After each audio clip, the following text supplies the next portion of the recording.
All right. So we are recording live. So there's a few of us on here that went to Scott Mann's event this past weekend, and we're going to share a few of our top takeaways from this past weekend. I'm going to kick it off with talking about one of the things that actually one of the guest speakers spoke about. He basically makes a living helping people figure out what their why is, which I thought was pretty cool. He said there's 9 different whys. Everyone has one, but there's only 9 of them. And when you are operating from this why, you have limitless energy and you have more meaning in life. You have more fulfillment in life. And we're the only species on the planet that are meaning seeking. So we have to find meaning in life to feel fulfilled. Otherwise, that's when that anxiety and depression and all that other stuff starts to creep in. So it's really important that you figure out what your why is and operate from that alley, because that's how you're going to have more energy, have more meaning, and probably that's going to lead to more success. So here's the 9 whys. So number 1, contribute.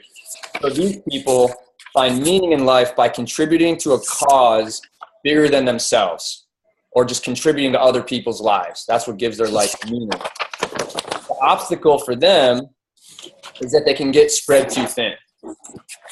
They can't say no to anything, so they end up saying yes to everything. Number 2 is trust. So these people find meaning in life by creating a few really strong relationships built on trust. The problem or the limitation, the obstacle for them is it's very hard for them to open up to others, and they don't have a whole lot of friends. They just have a small, close-knit group of people that they have a really strong trust with. Number 3, makes sense. So these people find meaning in life by taking the complicated things, breaking them down, and making them simple for others to figure out. Number 4 is a better way. So these people find meaning in life by finding a better way and sharing it with others. And I just wrote down a little thing here that I starred. It just says, if you're in alignment with your why, you have unlimited energy. If you're operating outside of your why, you'll eventually quit. We kind of already talked about that. Number 5, right way. So these people find meaning in life by always looking for a process or a system that's the right way, the best way. And these people can sometimes be a little stubborn, and they're usually always focused on results. Number 6 is challenge. So these people find meaning in life by challenging the status quo, by thinking outside the box, by questioning authority. And then he stopped right there and he said, people that are the right way people that have to find a process that's going to just be results oriented, and someone who's a challenge person are going to bump heads all the time. And a lot of times, like might have 2 kids, one kid's a challenge, one kid's a right way, and they're going to bump heads, and you got to parent them a little bit differently. So that's 6, challenge. Number 7 is master. So these people find meaning in life by whatever it is they find, whatever they're doing, they have to master it. So for example, if they love honey, they're going to become a beekeeper and make the best honey on the planet.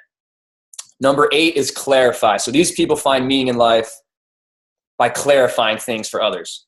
They'll say the same things over and over until that person really, really gets it. Number 9, these people find meaning in life by simplifying things for others. They break down a process to only the mandatory or necessary, and they just cut the fluff, and then they share that with other people.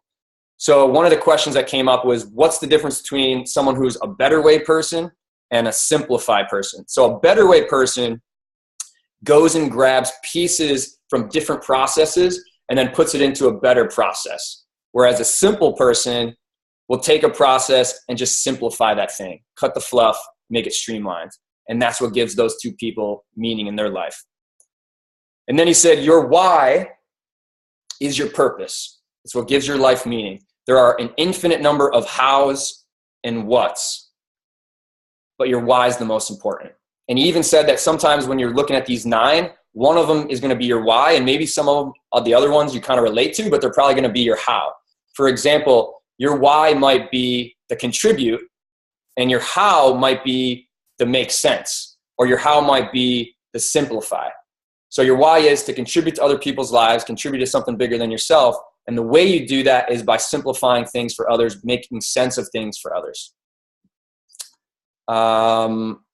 Okay, so then last thing he said was, which I thought was really cool, is he's starting to go into high schools and work with 15-year-olds to help them figure out what their why was. Of those 9 whys, help them figure out what one is they're most in alignment with, that creates the most excitement and meaning in their life, and then help them try to figure out a career that kind of goes along with that. So that was the 9 whys, and the importance of operating from your why and then having limitless energy, and you're going to be excited about it, and you're just going to put in more and more work, and the success and everything comes along. But if you're a contribution person, if your why is to contribute, and you're so focused on success club points and elite and rank, eventually you're going to lose energy because you're not operating from your why.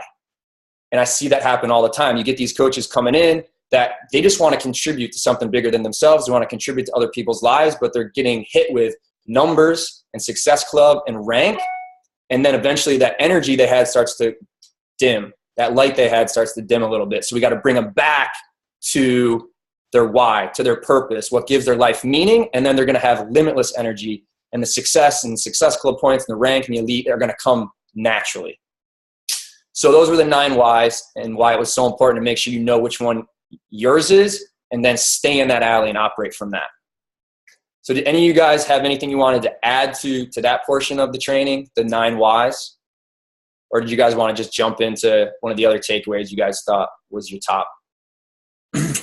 Yeah, I was going to mention something. So when you're talking about your why, so you have your why, but also another thing that really struck me was when you're working with people, in the Beachbody business, understand what those people's why are. Because if you understand what those people's why are, then you know how to talk to them.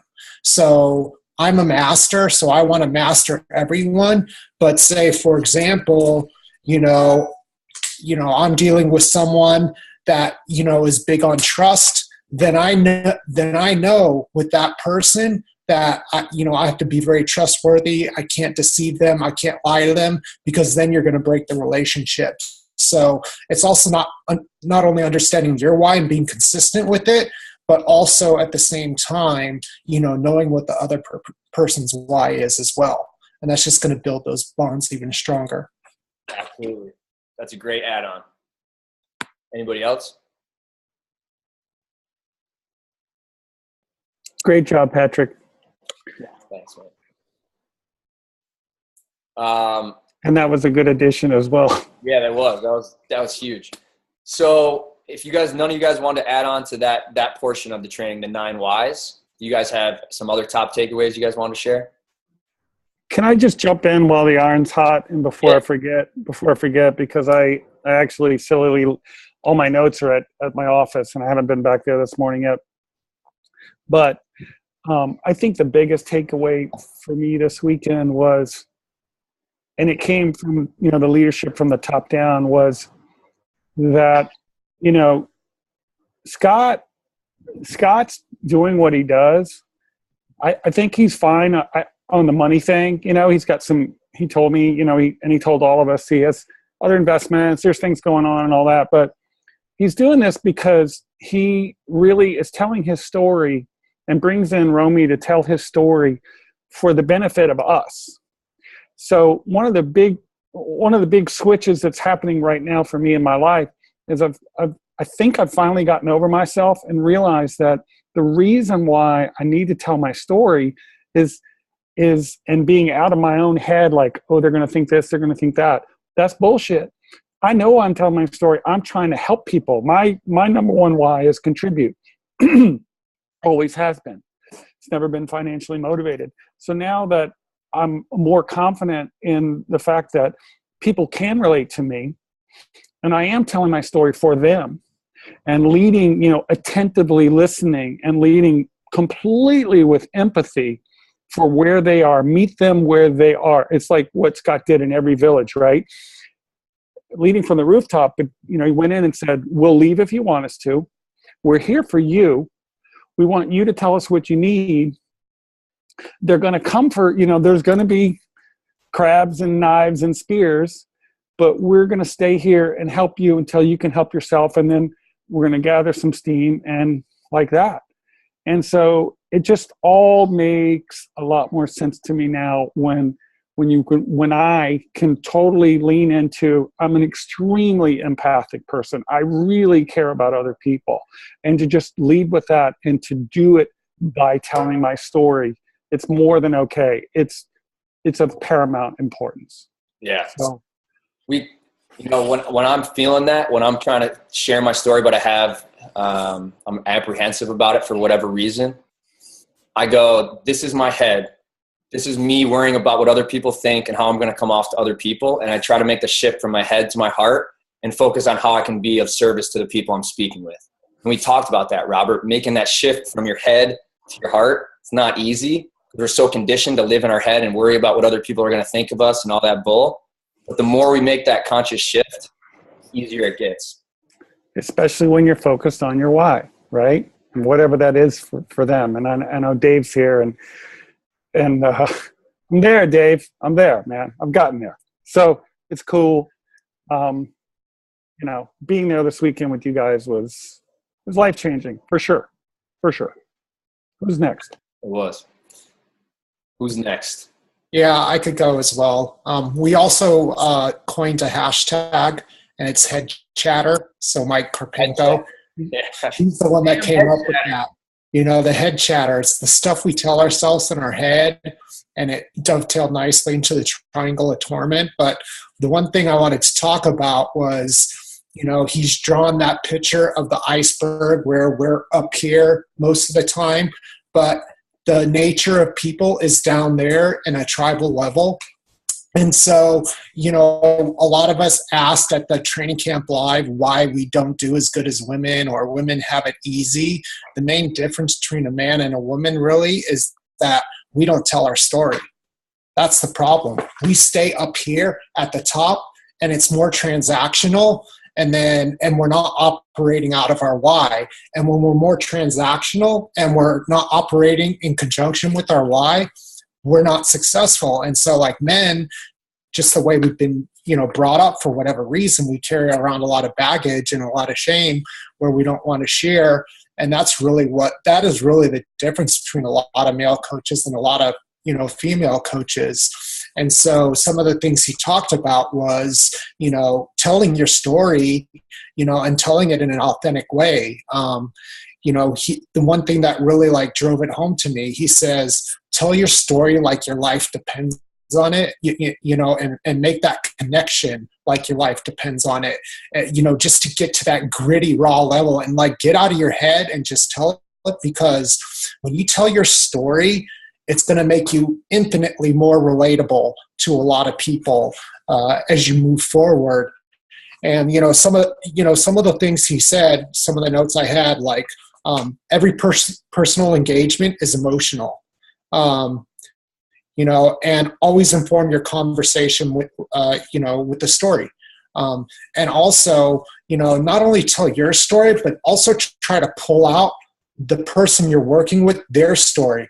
Because if you could pull out their story, and then when they're having, anxiety, or, they're not getting with the program, you can replay back their story. And there's something about, being able to replay their story to that person that sort of, brings them back to reality, where they could get out of their head moving forward. And, also with telling the story, the thing we sort of talked about at the last day was, active listening. I think a lot of us have a lot of problems listening. And so, he gave us a few steps of active listening, so really put your fucking phone down, turn it off or whatever, and really try to listen to someone, really lean in, like you said, lean in, be intent, be engaged when you're talking to that person. And then also, when they're talking, stop the conversation and just try to replay what they said and make sure you understand it. Because then when you do that, the person's like, oh, this person's really listening to me. This person's really interested in what I have to say, and then reflect it. And then,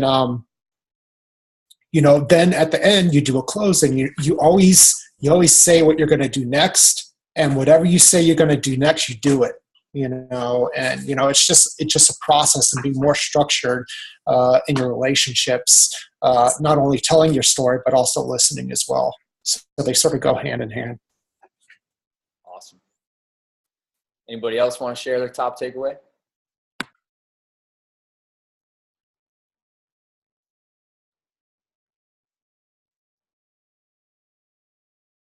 With that mind chatter, John, at one point we talked about what the enemy was. And it was more, we were talking about what the enemy was as far as like where our country's at right now and why, and what's the enemy that's causing that. But it also, I think, kind of played in well with what's the biggest enemy for men in this business. And a lot of times it's the pride and, not feeling like it's cool to be a guy that's vulnerable, a guy that's sharing his story, that's sharing his shit. There was like multiple guys that said, I just wasn't raised that way. When we had something that was bugging me, we sure as shit weren't supposed to share it. We held that shit to ourselves, or we got a whooping. And I think that's a bit of the enemy, getting to the point where now, like, who gives a shit? Like, if people don't think you're cool because you're sharing that vulnerability, we're not worried about what other people think anymore. We're worried about the people that are going to benefit from that. That's right, Patrick. And I wish I could speak to it, but it's true for all of us. Can somebody talk about the triangle of torment that David spoke of? Yeah, I got it here. I can't remember what the top of the triangle is. The other is. So you got the top. So you got the triangle of torment, and David, like, his whole thing was he had the chatty brain. He just didn't know what to do with it. It was just all the time, and he couldn't figure it out. And he ended up, I think he went over to somewhere in like Asia and did some studying there, I think he said, or maybe it was South America. But he came up with this triangle of torment. So at the top of the triangle is where you don't think you're great enough. You're saying to yourself, I'm not great. Which then leads to the bottom left of the triangle, which is not you, that the comparing voice. Sometimes you win, sometimes you lose. I or you don't belong. So it starts with, I'm not good enough. And then the next one is like, you start comparing yourself. And then the third over the bottom right corner is not done. I'm never going to get this done. So why even try? The overwhelm. That voice of overwhelm. And then what kind of like leads is you become the victim. You become the victim in that caged life, looking out like, you don't understand me. And then you're not even going to spend the time to listen to anyone else or tell your story to anyone else. So at the top, it's not great. It's the I suck voice that we all have. And then the bottom, that leads to the, you start comparing yourself to others. And then you get to the point of, I'm never going to be able to get this done, overwhelm. And then you become the victim and you kind of close off. And that's that triangle of torment circle that we get caught up in. Yeah, and just to add on with that, he was saying that, there's you and then there's your thought, and they're always occupying the same space, but you need to know how to, separate the two so that you know what is really you and what is your thought. Because what he was saying was, if you believe your thoughts, you are stuck. So that's why it's called the triangle of torment. And the other thing he said was, this triangle of torment, this is ingrained in nature with everyone. Everyone is ingrained with this by nature. There's like no one out there that just doesn't have this going on in their head. Yeah. And he says this is almost universal. Yeah, that's true. If I could just jump in quickly, I spoke to him after his pitch, and it is like David just said, it's the attachment to those thoughts that fucks everybody. But I read a book, and I'm going to read it again, and it's an older book, but it's fantastic, and David endorsed it. It's called What to Say When You Talk to Yourself by Dr. Shad Helmstetter. Fantastic book. He also mentioned, Scott said, before he goes up and speaks, he has those same thoughts as well. It's just human nature. he actually recommended the book that Dave did. Was it The War of Art? That the one? Yeah, he got a lot out of that one. And I'm assuming he probably heard that from Bo Eason, right? Because that's where you heard it from. Cool. Anyone else? You other guys want to share your top takeaways were? I think you're muted, Robert. I've talked enough. Who's got a good take on the taps? Taps on the shoulder? The taps on the shoulder, yeah. Yeah. We didn't talk about that yet, no. No. There's so much we could talk about. It's almost like I'd rather just plug the opportunity for the rest of the guys to join us next time. You know? Right, yeah. So worth it. Yeah. I mean, they can do that, right? We can just, I mean, is the next thing that we're going to, is that open for everybody else, or was it just for us and maybe a guest? The next men's event? No, I think it's open for everyone. We're talking about Scott's next event in March, right? Yeah. Yeah. I think it was open to everyone. Yeah. He said he wanted to keep it, but they had to be invited by one of us, I think, right? Yes. So when is it? What is it? Give me some information. Yeah, do you guys have the exact dates? It's whatever the March 25th, whatever that, I think it's March 25th or something next year. But yeah, I think he said you can invite someone, and I think, what do they get, like half off or something like that? Or what it costs? So his offer, his $997 offer was to be a part of his group for a year, and that included the event in March. Right. And so I think every month he's going to do, a live webinar that you can get on and do like a live Q&A with, and then be a part of the group that we're in. There's 40 or 50 of us in that group. This Friday, he's going to start taking people out of that group that didn't want to continue on with the $97 a month or the $997 for the whole year. Yeah. And what it included, I'm missing some things, but it included the event in March. It included the weekly webinars. What else was it? I think we're going to have Zoom calls quarterly. Is that right? Yeah. Zoom calls, 4 Zoom calls. Yeah. So what's he going to do monthly? There's something monthly, right? Or is that not right?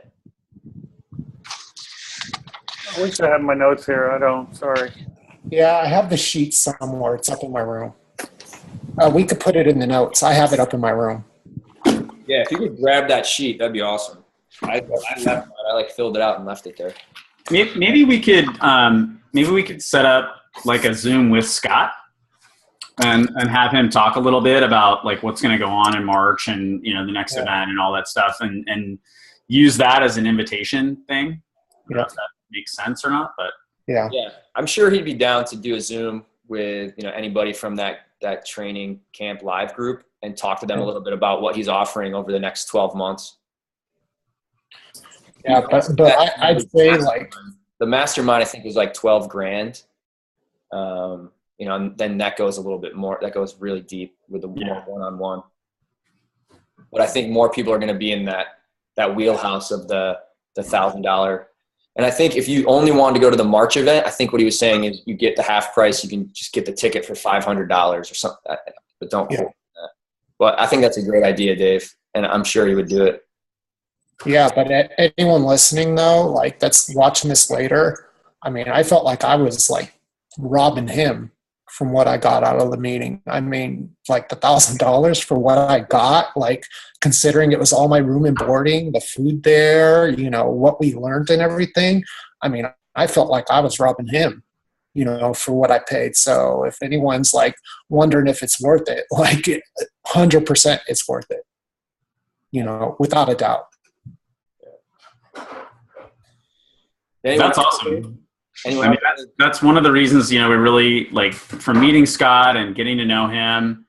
That's really why, to give you a look under the hood of the Training Camp Live event. Gary was really Jimmy's thing. That was all Jimmy. And, you know, I did what I could to make sure that happened, but that was really for him. Scott was really me. That was something I felt really strongly about, just meeting him and experiencing kind of what he was talking about and the way he was talking about it, maybe more importantly, the way he was talking about it. And I knew he would add so much value. I was, you know, it's funny, you guys were talking earlier about the head chatter and what goes on and how hard it is to be quiet and calm all that stuff down. And I talked to Mr. Kemp a little bit earlier in the week, but I was so bummed that I couldn't make it to this event. And I will tell you that I think what bummed me out the most was not that I missed out on a lot of training, is that I said I would be there. And then as it turned out, I couldn't be there. And for me, that's, you know, one of those big, loud voices that just is the hammer I use to just pound the shit out of myself, is letting people down, you know, and not being where not doing the things that I say I'm going to do, whatever that means. And more than anything, that was like the big dominant voice. I just couldn't make it work, you know? And in order to make it work, I would have had to let down some other people, and they're people who are really important in my life, you know, my children, my girlfriend. And I just couldn't make it work. And those are the consequences of maybe running your mouth a little too much. But I'm glad you guys enjoyed it. I'm glad you guys got a ton out of it. You know, I think also, just on a side note, I think for me, the best thing that can happen is that this men's leadership thing is not dependent on me or Jimmy, you know, and maybe we organize events and things like that, but it's really more about you guys taking charge, you know, and that's why I asked Pat to do this call. I'm sorry it was late.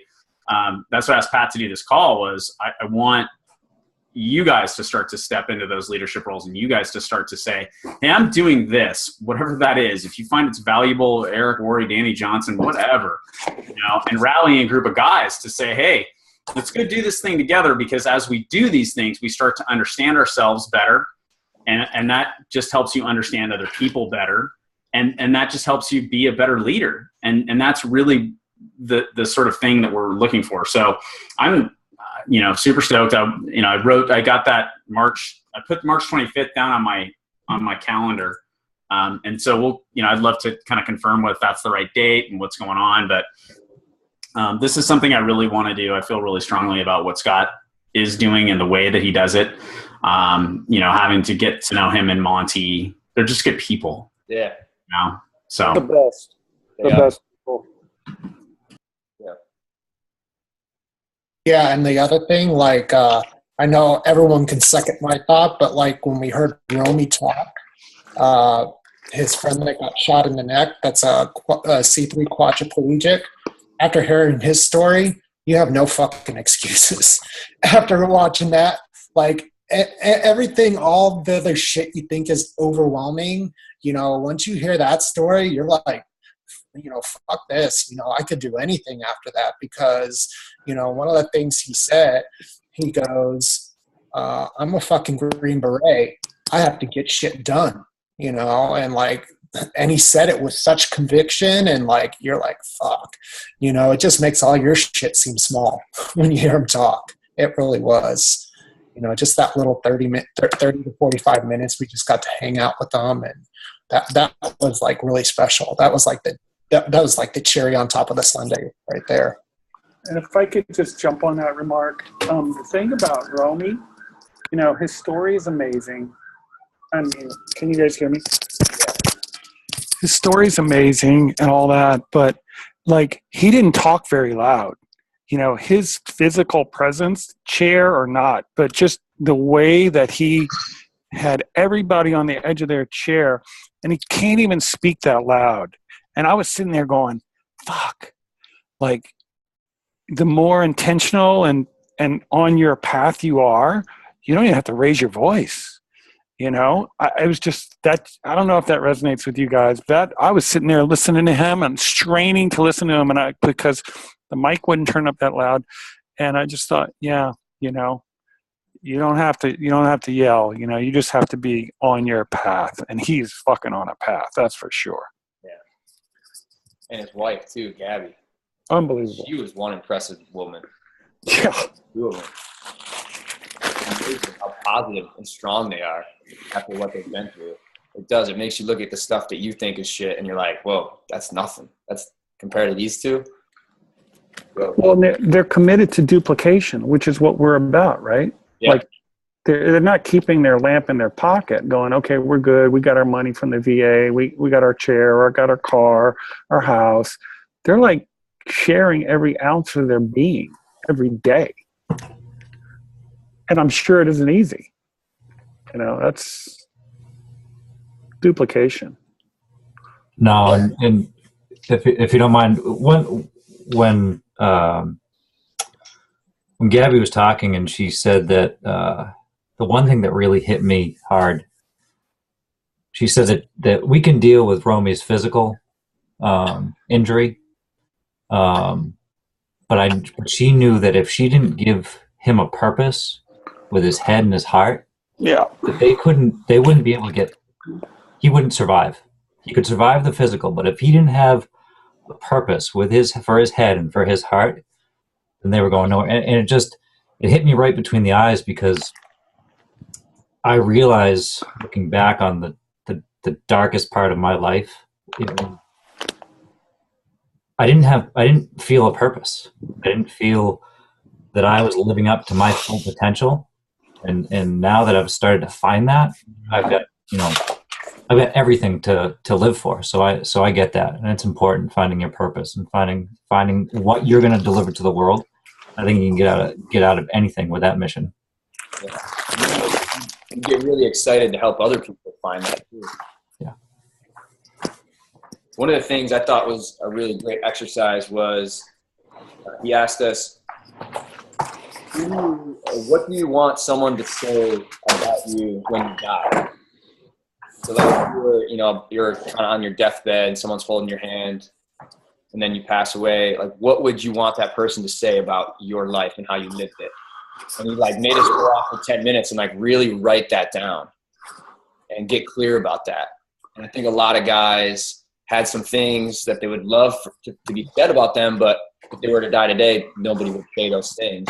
And so they started to get really clear on what are some of the things they need to start changing to make sure that when it is their time, they're going to go with grace. Like his Scott's father, Rex, when he had his cancer and it was time for him to go and Scott was like a mess breaking down, Rex was steady, and Scott asked him, he said, why are you so calm right now? And he said, I left my tracks.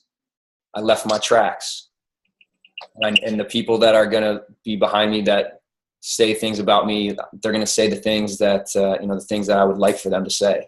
And so he was at complete peace, even though he was on the brink of dying. Yeah. Can I jump in really quickly? Yeah. These 2 points. These what you guys just talked about, both what Adam was talking about, what Pat was talking about, having a purpose, leaving a legacy. This is in a very tangible way how we are very different than women. Men are just very, very different than women. It's not that women don't want to leave a legacy. It's just not that important. And what's going on right now, guys, this is a very guy thing, is this narrative and this concept of leaving a legacy and having a purpose and making a difference and this and it's important to understand the psychology of it a little bit. It's about being significant in the lives of other people. That's really what it's about. And that's something that men, we do it on a family basis and we do it in a lot of different places, but we see these people who do the things like you guys have been talking about. And we're very impressed by them. Everybody's very impressed, that oh my God, oh, you and Jimmy organized this great event. You get up on stage, you have this performance, and oh my gosh, I wish I could do that, and blah, blah, blah, blah. You don't get there unless that sort of thing is something that you've really connected to. And so the time spent writing is just not something that most of us do. And what happens is it creates some urgency. So if you have a big purpose, and a big reason that something's important to you, and then you have a mission to sort of leave your footprints, to steal some words, that can drive you a really long way further than Success Club or points or a trip or a t-shirt or a bobblehead or any of that bullshit. Having like a really clear purpose, and then understanding that your purpose is to leave this mark and have this ripple effect. I love the way Chris Reed talks about this. He doesn't actually talk about it in the way that I just did, but what he talks about is that he knows that there are people who have not been born yet who will be better people because of his interaction with people right now. So I'm working with you. You're going to have kids. Those kids will be better people because you're a better person. That means they will raise better children and grandchildren and generational effect. And that, I think, drives Chris, that drives Chris to leave that legacy. And you think, I guarantee you that goes on in the back of his mind every time. It's like, might not be this guy, might be his kid. That is the one that goes and does something special. And I'm never going to get any credit for it, and I don't care. And that's fine. Right. But I have this narrative in the back of my mind. Think about that when you're thinking about how you relate to men versus how you relate to women. This is a very male narrative. That, and the strong sense of purpose too, I think that maybe crosses borders a little more. But this idea of leaving a legacy and having this impact in that footprint, and maybe not even getting any credit for it, is something that is more of a male thing. So anyway, I'll shut up. Yeah, I like 100% agree with that, because when he said that about leaving tracks, I just think back to my situation last year when I almost died. When I almost died, the first thing I thought about was I felt like I didn't leave any legacy, or I didn't leave anything. And that's what's just driven me to change ever since then, is just that urgency that I didn't leave any tracks, and I'm not gonna squander my chance moving forward.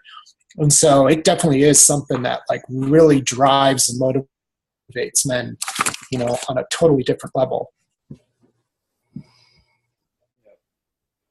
You said leaving tracks means finding the true north of your inner compass. It is timeless and everlasting. This is the wellspring for everything else. Great leadership flows from those who are clear on their tracks they intend to leave. This is your birthright. It's why you are on this earth. Getting clear on your tracks is a requirement to work deeper with me. When things get murky in your life, come back to this truth. Learn to tell the story of the tracks you are leaving. People will follow you, and they will help you punch above your weight.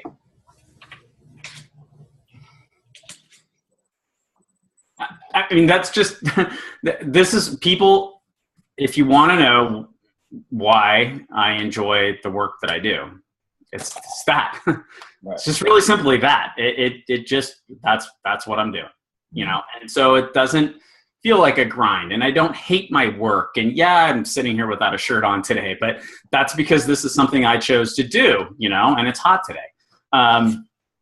But that's the answer. Like we talk a lot about helping people understand their why and know your why and all this, but when you can frame it that way, I mean, it's a lot more powerful, right? Than okay, well, what's your why? Well, I want to make $1,000 a month to help my family pay a bill, or I want to take them to Disney, or whatever that ultimate thing becomes. But when you start talking in terms that is, again, stuff that really resonates with men, we start talking in those terms, it's just a very different conversation. And that's, if more people could get there, we just have a much better world to live in my opinion. Absolutely. And the better we get at telling our version of it, this is one, if we're talking about this event and why this event is important, the better we get at expressing the legacy we want to leave through our stories, the more powerful we become. I mean, there's guys on the screen, there are guys there that weren't necessarily comfortable sharing what we started to share, but by the end, the more they shared it, the more they got it off their chest, the more they got it out. Man, I mean, it's not we think as men that we're not supposed to talk that way or expose ourselves that way. And there is a need for it. I mean, we are supposed to expose ourselves that way and tell it through story and tell at the end of the day what that story means to our future and how people can relate to that and how they can tell their story and do the same type of thing. And there's a need for male leadership out there that's willing to stand up and do what somehow, some way society said we're not supposed to do it. We are supposed to do it. We are supposed to talk. We are supposed to tell our stories and leave that legacy. And it's a, you know, Scott was saying that leadership is heavy. I mean, it comes with weight, but it's a good weight if you carry it and you can lead. You can, one thing that I talked to him about off to the side that I wanted him to express to everybody that was there, and he didn't quite get to it, was that weight can look scary, but just because you have that weight of leadership doesn't mean you don't have a good life. Doesn't mean that you can't live a fun and exciting and happy life. I mean, hell, Dave's sitting there with his shirt off. He's doing all right. but he's leading, you know, but he's leading with his shirt off. And that group that's down there, I mean, if you have any inclination to getting out in front and leading, I mean, Scott said it, I'll say it's a self-selected group. Not everybody's going to go. I was nervous when I said I was going to go, but like you, Dave, like when I say I'm going to do something, I'm going to do it. And I just did it. And I'm so glad that I did, because I was in the exact right place. So that's all. Awesome, man.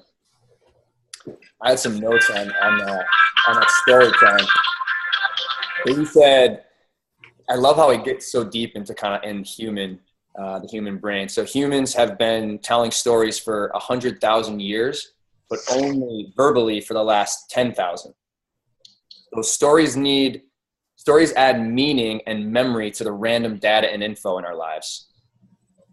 It leads off every lesson with a story. We listen to the story autobiographically. We implant ourselves in the story. Our mirror neurons connect. The more personal your story is to you, the more others connect and find themselves in your story. Don't tell your story, relive it. And then you had a little triangle at the bottom was story, and then the top was kind of cut in half between teller and listener. He said, listener is the most important part. The story serves them, not you. And then there's 3 parts to the story. 1, the beginning, which needs a hook. 2, the middle needs a build. There has to be a struggle or a conflict. And then 3, the end needs a payoff.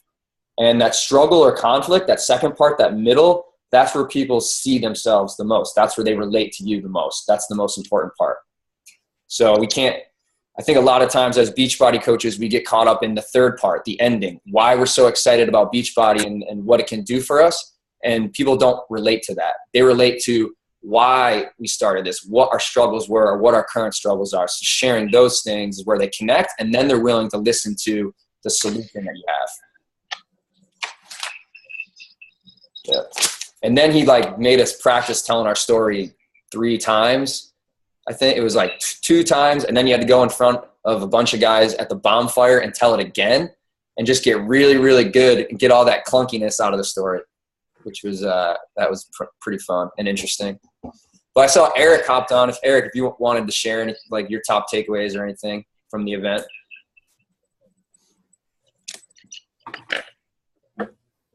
Hey guys, how you doing today? What's up, man? Hey, thanks for letting me jump in a little bit late here. Yeah, this weekend, this is probably the 3rd or 4th time that I've spent time with Scott in some form or fashion, whether it's been an event or just even at some. This was just a much different experience all the way around. I mean, this is Scott bringing his history, his past, his experiences to us to help us become better leaders. And I certainly got a lot out of it. I'm to the point where it's going to strengthen my story going forward. And I'm no better than anybody else in the room there. We're all part of the same group. We all kind of took in the same information. Some of us have different takeaways from it, but overall, I knew we would come out of that much different than we went into it.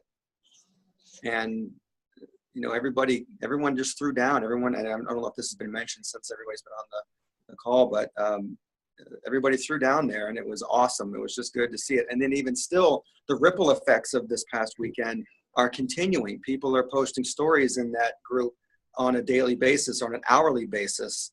And in each one that gets posted is just as powerful as the one before it or after it. And it may not have been something that people were completely comfortable talking about when they were there, but that's the story that you do tell. Those are the things that really do connect you with your past to help you kind of get through to where you want to be now or in the future. And it's just, it certainly had it's having a ripple effect since then. And yeah, I mean, I thought it was really great how everybody kind of just opened up. I don't know if people or if the other guys on the team just feel kind of like a sense of relief in a way afterwards. You know, you're kind of carrying this stuff in with you without even thinking that you're going to, you know, have to talk about the things that are personal to you. And then you just let it all out. And it's like, man, there goes the weight off my shoulders, at least partly. So it was just excellent that everybody's like, okay, well, I'm in a safe environment. I can talk about this. Right. I'm not going to be judged. I'm going to be supported. I know it's going to be okay. Other people can relate to me. And we don't take that and apply that to our Beachbody business, to the people that we deal with moving forward, then I think we're maybe missing the mark. But I don't think that's the case. I think everybody kind of, okay, I get it now. So those are kind of my takeaways from it. Yeah, that was great. Anybody else have any takeaways that they didn't have a chance to share? Can I just piggyback on what Eric just said? Yeah. There's a counterintuitive concept that goes along with storytelling, and that essentially is that your vulnerability makes you invulnerable, and that doesn't make sense. It doesn't make sense in the world we live in. Certainly not the world we live in today. I mean, I don't know when you're want to watch this, if it's now or whatever, but here at the end of September of 2016, the world is a crazy fucking place. And everybody's looking for a way to hurt somebody else, you know? And so we all walk around real guarded, you know? And as we do that, the more guarded we become, the less trust that we are able to establish with people. It's like, and I wanted to piggyback onto this with Eric because while I wasn't at the event, I know Eric's story, and you know, there's a lot of pain, and and we all have those stories, you know, but as you walk through life, when people see that you're willing to share those things, you're basically saying like, look, here's my weak spot. It's like right here. And if you hit me there, it's really going to hurt, but I'm not afraid of it. So you can just go ahead and do that. And that's when people will follow you. They'll follow you because they see you're a very real person. You build a relationship with them. You build trust with them. And you do that by telling your story and getting open, honest, and vulnerable. And it's just really counterintuitive. We think invulnerability looks like building a big wall, or, you know, a metaphorical wall or a literal wall. It doesn't really matter, but that's what we think it looks like. And it just doesn't. It just does not look like that because people see that about you. They can see it anyway. They just don't know what it is. So they protect themselves from you subconsciously because you're hiding something from them.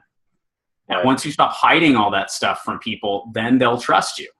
And you can really build deep relationships with people. And, you know, kind of going back to earlier, follow your purpose. You have this idea of a legacy in your head. It becomes really easy to share your story and to kind of get past those things and remove those barriers to trust. Yeah. Yeah, he did kind of talk on kind of like the flip side of when you do start becoming more vulnerable and putting yourself out there a little bit more, you do start to attract some haters, he calls them, because you're starting to threaten their relevance and their happiness. And people start to get afraid of you because of that. And he used the analogy of the crab trying to get out of the bucket and the other crab's pulling him back down and then eventually ripping the crab's claws off so he can't get out. Crazy stuff. Anybody else have anything they want to piggyback off of or just something new, one of their takeaways that we hadn't had a chance to touch on? Got like 3 more minutes left here. Yeah, I'll throw something in. Awesome. I know I burned up Rob kind of quite a bit while we were there, but I'm so new. I'm so used to, new to Beachbody. I've only been involved for about 6 months, but I was getting very frustrated the last few weeks over trying to stay scripted to invites and bridging and all this different stuff, and I was getting really frustrated. But one thing I really took away from this weekend was, I think you guys really talked about it quite a bit, was building relationships and how to do that, and the why of who I am. I'm a number one, which was the what's that called? The Contribute. Yeah, there you go. Contribute. Yeah. I really like building relationships. I contribute. I like feeling the worth and everything. And the second one, the how, is trust. And I was getting really frustrated because I prefer doing it that way instead of staying scripted. I think I was getting out of who I am. So I was getting very frustrated because every time I talked to somebody, I'd be like, okay, I'm supposed to be bridging something here. What am I supposed to do? I'd even be on the phone with somebody and going on Beachbody and trying to figure out, where am I at here? What am I supposed to be doing? And it just wasn't working very well. And I think people saw that for what it was, just being kind of fake, trying to do the transaction instead of building a relationship. And talking about just building relationship instead of transactions really resonated with me because it just made a lot more sense. So I feel a lot better now after this weekend about being able to do that and not feeling pressured of what am I doing. I remember I got a call one day from a girl, very first time I ever had anybody call me about buying something. It was size, and she sent me a message on Facebook actually, and she wanted to just buy size. So here I am on the phone texting her or doing the message to her, and I'm trying to figure out how do I bridge her to try to sell her a challenge pack instead of just size.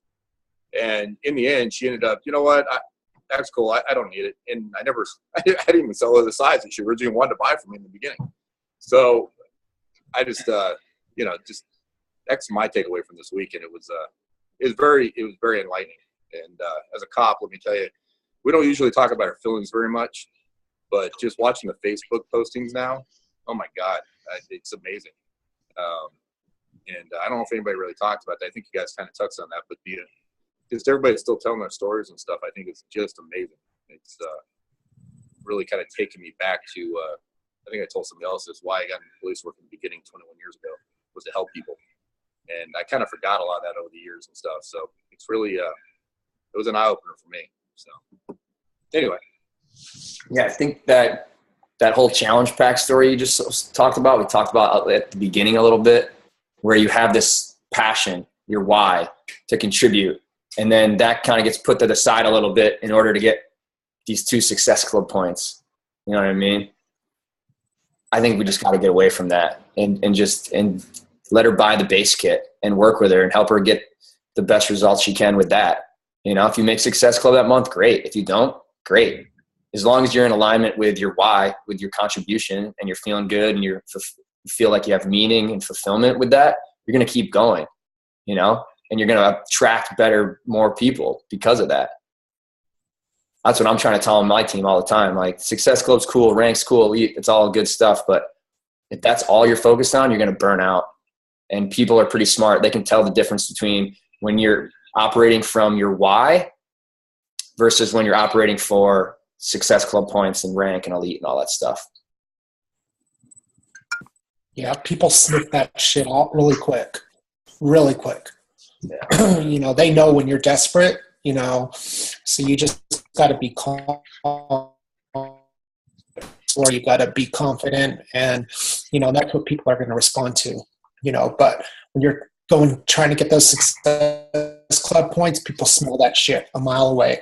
It just happens all the time. When I first became a coach, there was no such thing as Success Club. You know, like I would listen to Bob Lucido and Keith Callahan, and all they really talked about was talk to 2 new people a day, you know, and introduce them to the products, but you don't have to sell anything. Just talk to 2 new people a day.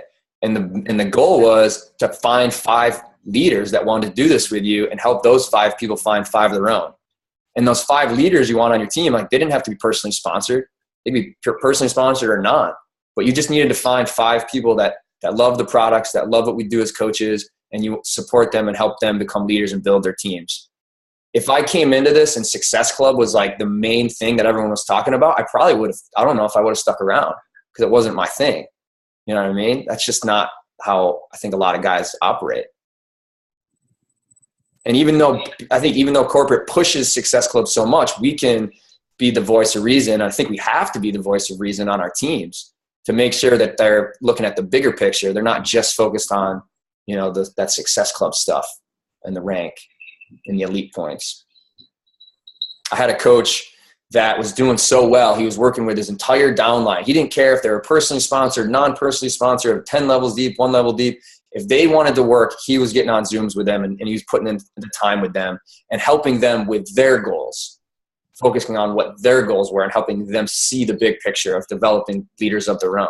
And then all of a sudden, a corporate gets on a call with them and says, hey, like, you're on a track for elite this year. You know, all you got to do is get this amount of coaches personally sponsored to hit Success Club this month. And all of a sudden he turned into like the Success Club Nazi. And it was like all about elite points and just making sure his PS coaches hit Success Club. So he didn't really talk to his non-PS coaches anymore because they didn't really help him hit elite. And when he was talking to the PS coaches, it was only about, are you hitting Success Club, Success Club, Success Club? It wasn't talking about who are your business builders in your downline, you know, like 2 levels deep. I see like this person signed this person that has some potential. You're reaching out and working with them. No, I'm not. That person's not going to help me hit elite, you know?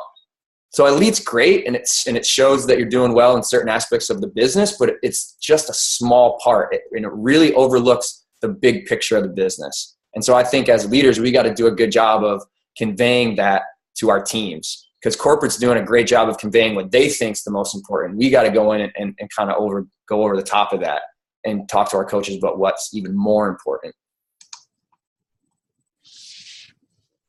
So that's an hour. I don't know if you guys had anything else you guys wanted to say.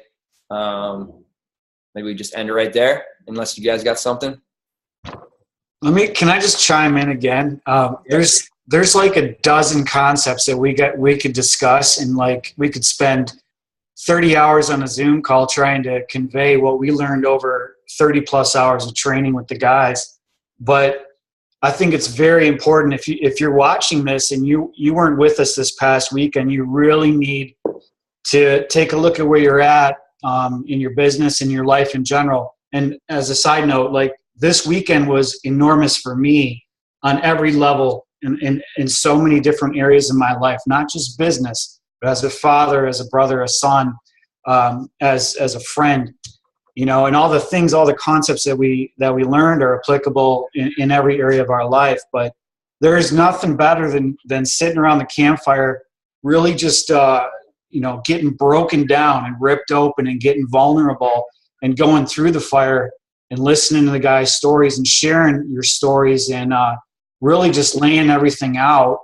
You know, and it's so amazing to be sitting there, and there's, you know, some of the guys, these big tough dudes, Beachbody coaches, like seeing tears in their eyes and stuff like that. And I mean, it's just amazing. You guys, if you didn't attend this weekend, you really need to plug in to what we've got going on and just make that plunge, because I guarantee you the 40 guys that showed up this past weekend are all different men now. I know each one of you guys that showed up today have felt it, just leaving the swamp where we were. And on the way home, I had so much going through my head, but everything I've done this week since then has been affected by what I've learned. And it's almost like, you come out and you're like the phoenix coming out of that campfire, and you're different, you're changed, you're better in every way. And I can't wait for this next, 12 months of working with you guys. You know, part of my story involved not having a certain thing. And I think I came away with, some of that with this band of brothers, if you will, that, we all went through it together. And I think that's amazing. And you definitely got to plug in. to this next 12 months of what we have going on. Absolutely, man. Hey, Patrick. Hey, Yeah. real quick, did we bring up that we can invite people to the Facebook if they have to pay the $100 a month or whatever? But I guess he said it was up to us if we would deem it whoever. We were kind of thinking of trying to get Scott to do a Zoom call with whoever wants to hop on from the training camp live group and have him explain it a little bit. I think that'd be even more powerful. Okay. So I can reach out to him about that. I'll do that after the call. But yeah, I think, some of the things, number one, like as far as takeaways, going there, what I wanted to get out of it, and I totally did get out of it, was just getting a lot more clear on my why and purpose. And I know you guys kind of were on that same page, getting more clear on that. And then number two, getting really clear on something I didn't really think too much about, but getting clear on the tracks that I want to leave. The things that I want people to say when I'm gone. Number three, leaving with the tools to make those things happen. And we talked a lot about the tools. We couldn't really get into the tools too much on this call, but we went deep on the toolbox. And then four, the guys that you're able to surround yourself with to kind of hold you accountable to those three things. I think that's like the kind of the glue to it all. And that's like the most priceless thing, going to an event like that and getting connected with you guys and then continuing that journey on. So it was an honor. That last one's big, Pat, because I've been to other events. I get excited. I've done other trainings. I get the information, but there's something about leaving there with those 37 guys, and I don't want to let any one of you guys down. I don't want to let any one of you guys down because I know you're all going home with the same shit and the same information. And if I came back there in March and hadn't used the information that I got, I wouldn't be able to come back. So getting into that tight-knit group is huge. I think what Adam just said is really important, and it's great. Thank you, Patrick, for putting this call together. It's great that we have the page. I don't know how many. Does anybody know how many will be left after Friday? It's not that important. But what is important, I think, to Adam's point, is that the more that we continually deepen our relationship that we began this weekend, and the more that we tell our stories and share the positive, the challenges, whatever, in our own way, whether it's on the phone or text or in the group, I know it's going to help me. I know it's going to help me. And I don't want to let you guys down. I don't want to let myself down. And I'm not going to let you guys go, because we're from all walks of life. We're all ages, and Scott did us a solid thing by bringing us together. And so it's up to us to continue this community and expand upon it. Because again, if it just stays within 20 guys, that's not happening. Even if for our customers, but to bring, even if we're going to share this and model what we're learning in our communities, which is awesome. We can touch thousands and thousands of people. But I would love to see that group that Scott had, next year if he does it again, to have 100 guys there. And I think that's up to us. I'm looking for people that believe, like Simon Sinek says. I'm looking for people who believe what I believe. I'm looking for people that are looking for me. And that's how we all found each other, isn't it? Right. Well, I found Dave Ward in the bar, but that's a whole nother story. Yeah. Love you, Dave. Love it. I think with all those different 9 whys, and you have 1 or 2, I think that this Beachbody platform, you can accomplish, any of those 9 whys with the platform we have here, which is so cool. It's a very unique thing. And then not just contribute to the few lives we're helping one-on-one, but then watch that ripple effect happen when they go on and figure out what their why is and want to pay that forward and impact other lives on their own. That's when you're going to have people that are impacted by you that weren't even alive when you were alive. That's pretty cool. All right. I think we wrap this thing up. So I'll post a recording in the group. I'll talk to Scott about setting up a Zoom for him to talk to the rest of the guys about his $100 month thing or the $1,000 thing and everything that comes with it, including the live event. And I'll get back to you guys with a time that kind of works for him to hop on a Zoom with us. Sound cool? All right. Later, guys.